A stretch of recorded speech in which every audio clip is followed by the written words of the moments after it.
Early Eastern Slavic culture, which took shape between the 6th and 11th centuries, grew out of the rhythms of land, kinship, and exchange. Communities spread across the forest and forest-steppe zones of Eastern Europe, where rivers such as the Dnieper, Dniester, and Volga served as highways linking villages, towns, and distant markets. Most people lived in small wooden settlements of timber houses, sometimes clustered around fortified hillforts or gords. These centers offered refuge in conflict, stored grain, and provided spaces for trade and craft work. Agriculture was the basis of subsistence. Slavic farmers cultivated rye, barley, millet, and oats, keeping cattle, pigs, sheep, goats, and horses. Hunting and fishing supplemented diets, and beekeeping supplied honey and wax, both vital for local use and long-distance trade. Everyday tools, iron plowshares, axes, scythes, pottery, and woven fabrics, illustrate a largely self-sufficient life, though towns encouraged growing specialization in metalwork, leather, and textiles. By the 8th century, river routes drew the Eastern Slavs into larger economic worlds. The so-called route from the Varangians to the Greeks linked the Baltic to the Black Sea, while the Volga connected to the Caspian. Slavic merchants and their Varangian partners traded furs, wax, honey, and slaves southward, receiving silver, silks, and luxury goods from Byzantium and the Islamic caliphates. Out of this exchange grew urban centers like Kiev and Novgorod, where craft workshops, markets, and princely courts flourished. Socially, early Slavic life rested on kinship. Extended families, rodi, structured landholding, justice, and identity. Warrior elites rose within and above these kin groups, often joined by Scandinavian adventurers who became rulers and founders of dynasties. By the 9th and 10th centuries, princely households commanded tribute, organized defense, and controlled trade nodes. At the same time, assemblies, vesh, especially in the north, allowed townspeople to deliberate over laws and leaders, creating a balance between communal and princely power. Religion before Christianization was polytheistic and local. Sources describe deities such as Perun, god of thunder and war, Dazbog, linked to the sun, Strybog, lord of winds, and Mokosh, a fertility and earth goddess. Countless local spirits animated forests, rivers, and households.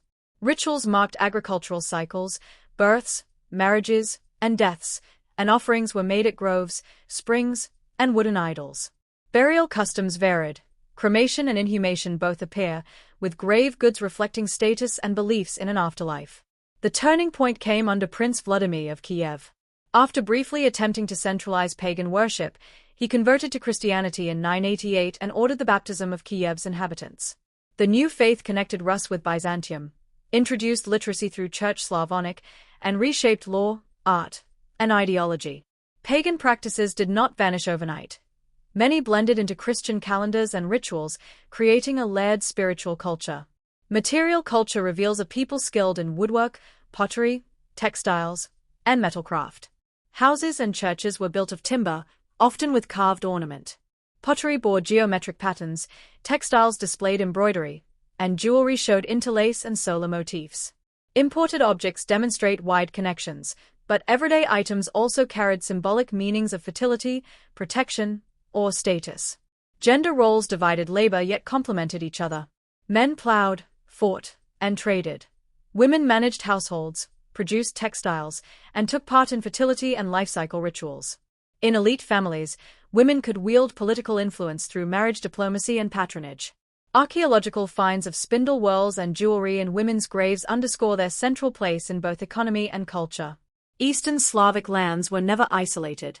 To the north and west lay Baltic and Scandinavian groups, to the east and south, Finnic peoples, steppe nomads, and Byzantium. Contact meant both raids and exchanges. Varangians came first as traders and mercenaries, later as rulers, blending into Slavic society. Byzantium offered models of statehood, religion, and art. Through these encounters, Eastern Slavic communities absorbed and adapted, creating a culture both distinct and cosmopolitan. What we know about this culture comes from three main sources. Archaeology provides settlements, fortifications, pottery, and graves.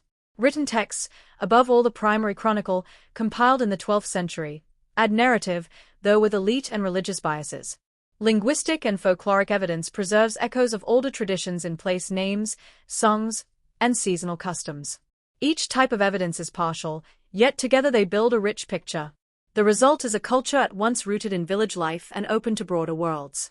Eastern Slavs were farmers and artisans whose lives revolved around family and ritual, but also merchants and warriors who traveled distant rivers. Their beliefs tied them to the earth and its cycles, then shifted as Christianity laid new meanings upon old practices. Their politics moved from kinship chiefs to dynasties, yet left room for assemblies and communal voice. Their art blended local motifs with foreign styles, producing both everyday beauty and objects of power. Out of this mixture arose Kievan Rus, the first East Slavic state, whose legacy shaped the later histories of Russia, Ukraine, and Belarus.